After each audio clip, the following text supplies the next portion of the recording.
रक्कम 1600 कोटी, साधं कामच नाही. 1600 कोटी बाबू. मग पैसा गप्प बसू देईल का? पण ह्या पैशावाल्याची जर जिरवायची असेल तर आज ही नगर परिषदेची निवडणुकीची वेळ आहे. 2 तारखेला त्याची नीटनेटकी आपल्याला जिरवता येते आणि ते फक्त तुम्ही सगळे जिरवू शकता. महाराज म्हणले उद्या पीटीआरवरून कोणाच्या पीटीआरवर सुद्धा बोजा. दुकानाची पावती जरी फाडली, भरोसा नाही भावानो, कुठल्या बँकेचा बोजा त्या ह्या पावतीवर पडतो.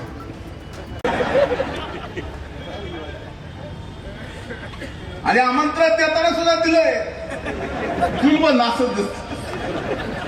चूलबंदीचं आमंत्रण कुठं कधी द्यावं लागतं तुम्हाला माहितीये महाराज.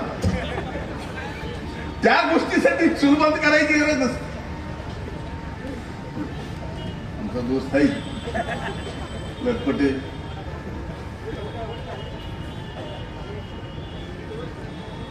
अरे दादागिरी बिदागिरी काही नाही.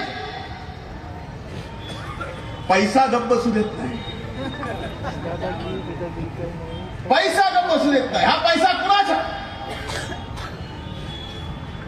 28,000 शेतकऱ्यांच्या 7-12वर ज्यांनी कारखान्यात ऊस घातला त्या शेतकऱ्याला माहित नाही. ज्याच्या 7-12वर कर्ज,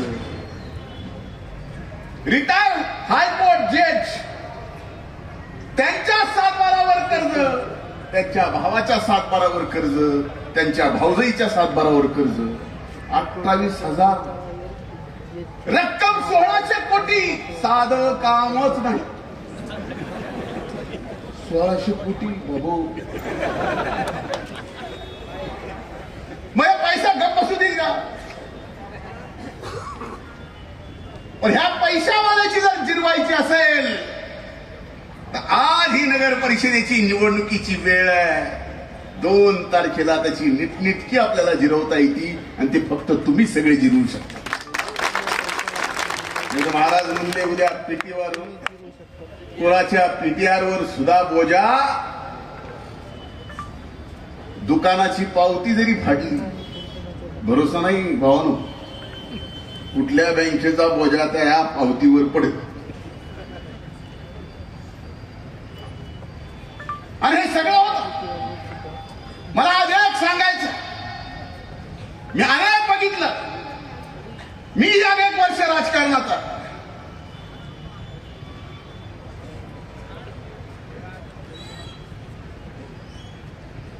पण एका निवडणुकीत पडल्यानंतर उमेदीच्या दिवसात कॉलेज संपल्यानंतर राजकारणात येणं, राजकारणामध्ये वडिलांच्या आग्रहाखातील, त्यावेळेस तू मामाचं ऐकलं असतं तुला झालं असतं. मी काय आपलं जे बोलतो ते खरं बोलतो. निवडणुकीला उभा राहिला, आपल्या सगळ्यांची सेवा करायचा संकल्प त्याने हाती घेतला. पराभव दिला तुम्ही त्याच्या नशिबी, पण तो हरला नाही. 4 वर्ष नाही पडला तसा. गंगाखेडकरांच्या प्रत्येक सुखात आणि दुःखात मिथिलेश केंद्रे आहे. गेल्या सलग 4 वर्ष कुठल्या ना कुठल्या माध्यमातून आहे. आता मायमाऊलींच्या माध्यमातून सुद्धा तुमच्यापर्यंत आला. बाकीचे कसे बी काही करतील, पण मायमाऊल्यांनो, या लेकरांनी तुमच्यावर विश्वास टाकून तुमच्या चौकटीवर डोकं ठेवलं. इथं आलेल्या वडीलधाऱ्यांनो, तुमच्या चौकटीवर तो आला. तुमच्या चौकटीवर त्यांनी डोकं ठेवलं. एखादा उमेदीना आणि बिचार बघा निवडणुकीला आलं, निवडणुकीत तुमच्या नादाला लागलं म्हणजे जनतेच्या. आणखी लग्न केलं ना हो. आता एकुलता एक मामा म्हणून तिथं काळजी असेल का?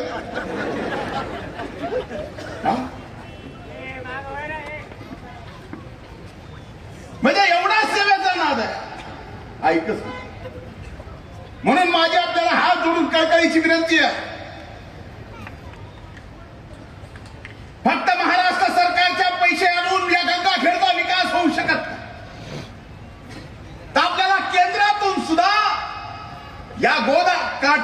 गंगाखेडचा अभूतपूर्व विकास करण्यासाठी केंद्रातून सुद्धा पैसे आणावे लागतील आणि ती ताकद नक्कीच आमच्यात आहे हा विश्वास द्यायला आम्ही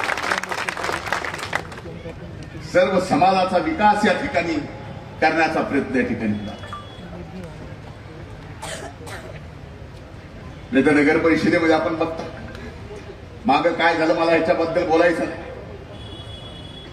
डॉक्टर भाऊजींनी सांगितलं की नगर परिषद चालवताना पारदर्शकता असेल.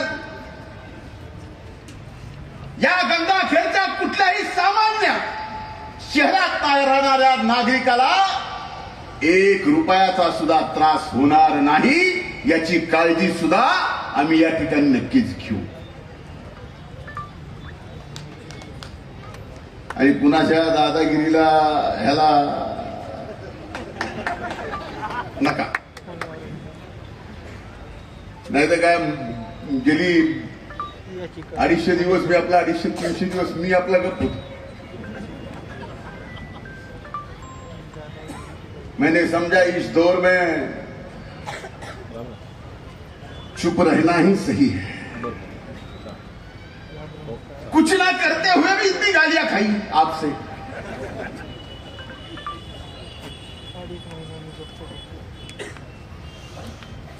पण आता बोलतो आणि आपण एकदा बोलायला लागलो. भलेही सरकार पक्षाचे 2-3 पॅनल असतील, वजन थोड़ा तो मेरा ज्यादा होगा. आज भले ही नवाब भाई मंत्री नहीं है, वजन थोड़ा तो सरकार में ज्यादा होगा, मुझसे भी ज्यादा है. माझं असेल ना थोडं. यावेळेस माझी बहीण उभी आहे. ही जबाबदारी भावाची आहे, कारण भाऊ विधिमंडळात ज्या पक्षात ते पक्ष सरकारमध्ये, जे आमचे नेते त्या सरकारची तिजोरी दादांकडे आहे.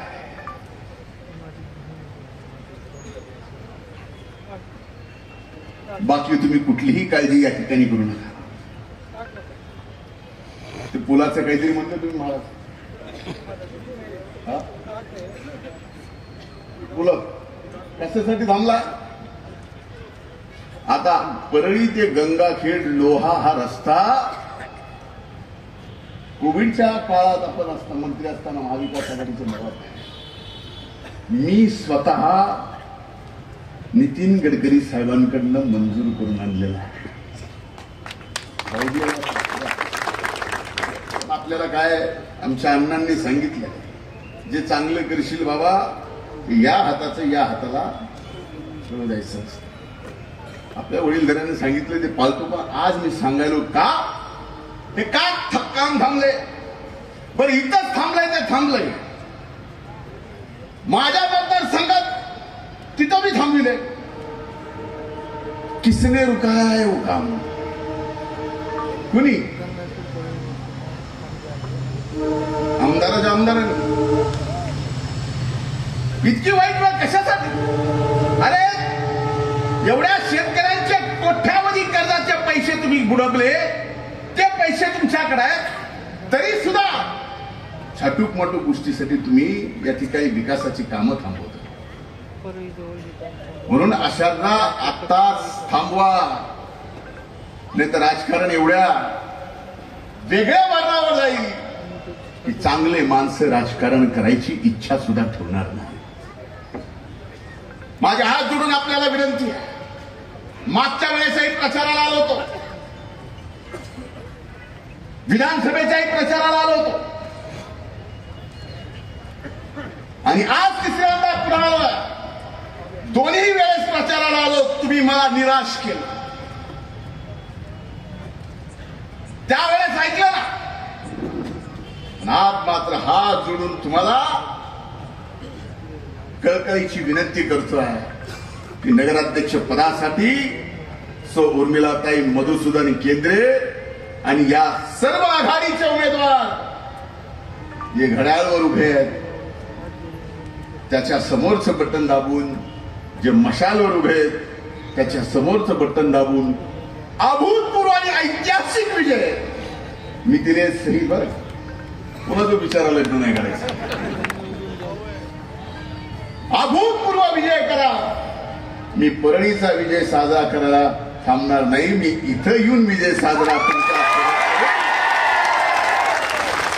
हा विश्वास तुम्हाला देतो आणि गंगाखेडच्या अभूतपूर्व ऐतिहासिक विकासाची जिम्मेदारी स्वतःच्या खांद्यावर घेतो आणि इथंच थांबतो. खूप खूप धन्यवाद. जय हिंद, जय महाराष्ट्र.